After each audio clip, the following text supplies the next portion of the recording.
Assalamualaikum warahmatullahi wabarakatuh. Kembali lagi ke ECL Channel. Halo kawan-kawan, halo sahabat para petani Indonesia. Semangat bertaninya demi kepentingan bangsa. Pada kesempatan pagi hari kali ini kan kawan, kita sedang melakukan pengolahan lahan, dimana pengolahan lahan ini kan bisa lihat ini satu bedengan. Itu kita lakukan secara bertahap ya kan. Pembuatan bedengan untuk tanaman cabai nantinya kita buat terlebih dahulu untuk satu bedengan dulu ya. Kita olah dulu hingga siap untuk ditanam, baru kita membuat bedengan selanjutnya. Ini dilakukan secara bertahap.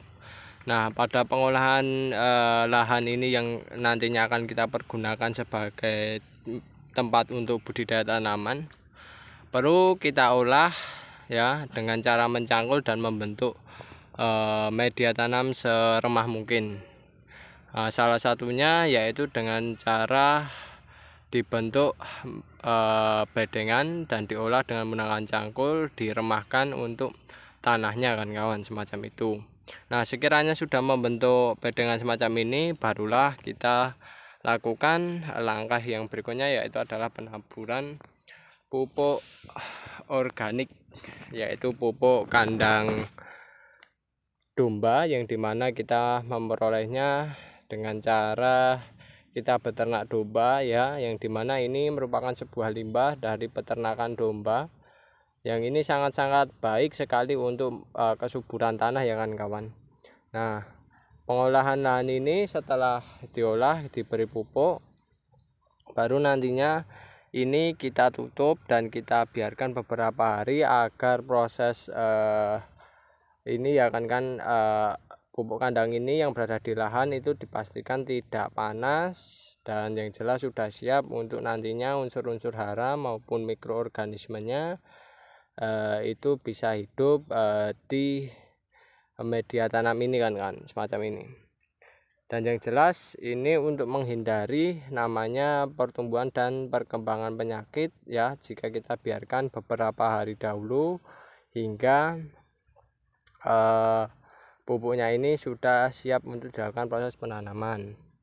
Nah, pupuk ini kita berikan sebenarnya manfaat dari pemberian pupuk ini yang jelas ini dengan pemberian pupuk dasar semacam ini merupakan sebuah pondasi bagi tanaman-tanaman yang nantinya akan kita budidayakan ya, yang dimana jika pupuk dasar ini kita berikan secara bagus, secara baik, maka nantinya pertumbuhan maupun perkembangan tanaman itu juga bagus dan baik.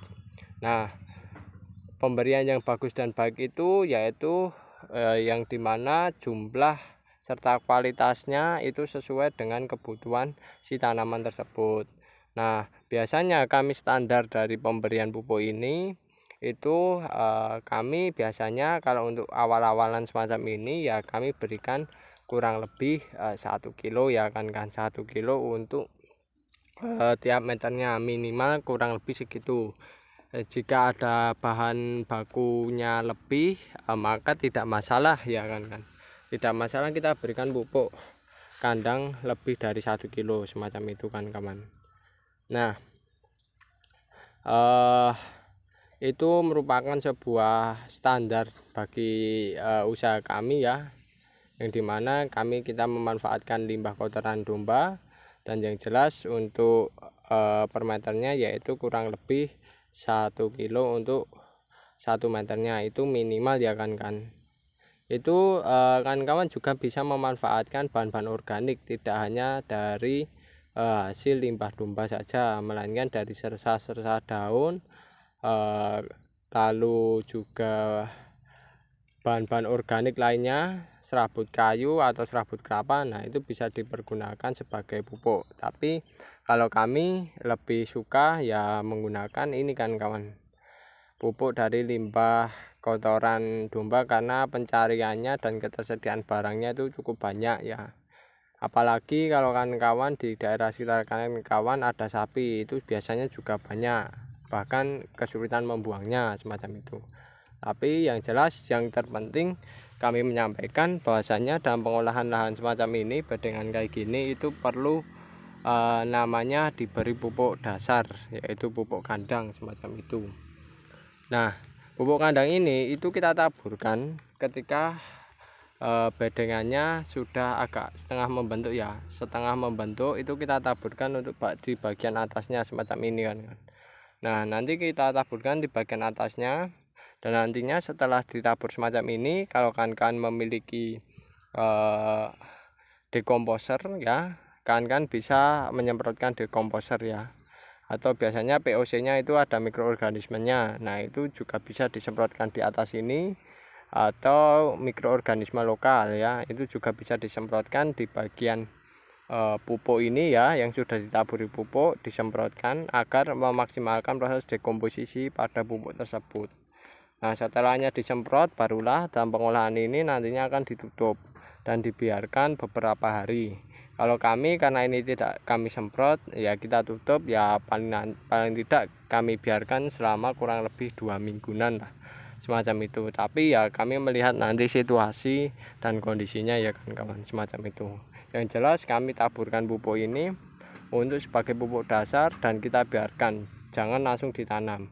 Mengapa saya saranin kayak gitu? Karena kalau langsung ditanam biasanya pupuk ini ya kan kawan, pupuk ini itu ada beberapa tanaman yang tidak kuat dengan pupuk ini kan kawan. Nah, karena apa? Karena pupuknya itu ada yang belum matang secara maksimal, dan yang jelas ada masih benih-benih penyakit itu belum ludes mati lah, semacam itu. Nah, oleh sebab itu langkah yang paling tepat dan pengalaman yang kami lakukan yaitu adalah kita tabur, kita tutup dengan menggunakan tanah yang ini ya, tanah halus ini, kita tutup atasnya, tutup mulsa, baru kita biarkan beberapa hari ya, kurang lebih 2 minggu, kurang lebih 2 minggu baru kita tanam semacam itu. Dan nantinya biasanya di usia 2 minggu itu lahan untuk kita budidayakan itu sudah siap dan sudah mampu. Dan biasanya tanda lahan itu sudah siap itu ditumbuhi dengan adanya rerumputan ya, rerumputan kecil-kecil setelah dilakukan proses namanya penutupan ini kan.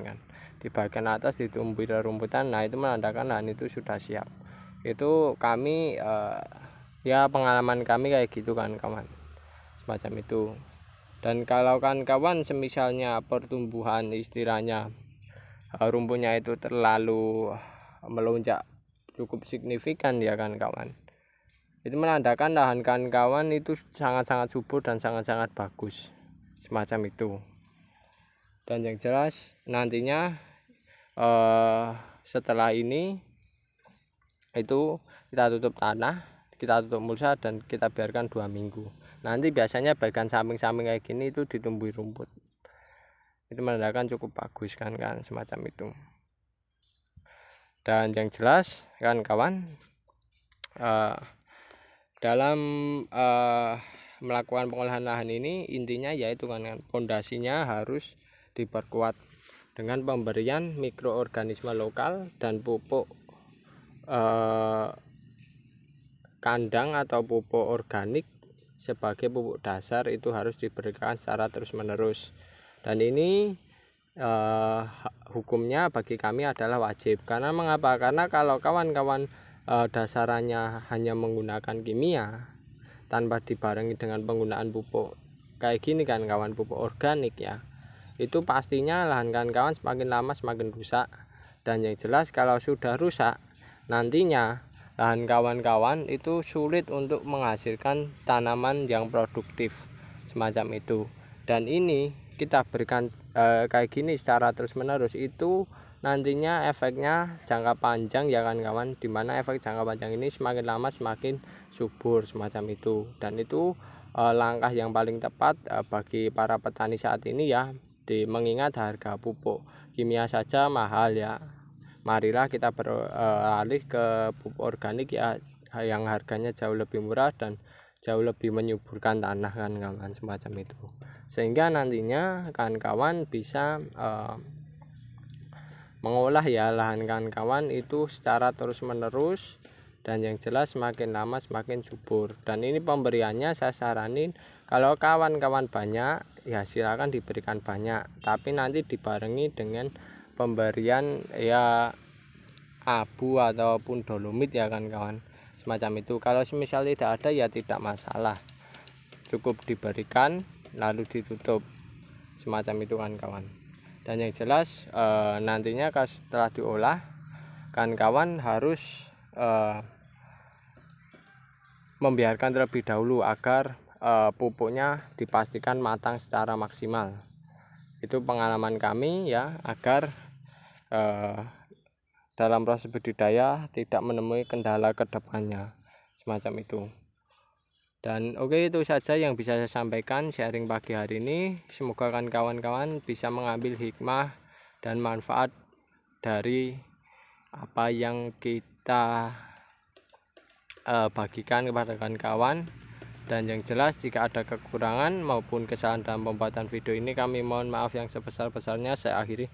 Wassalamualaikum warahmatullahi wabarakatuh.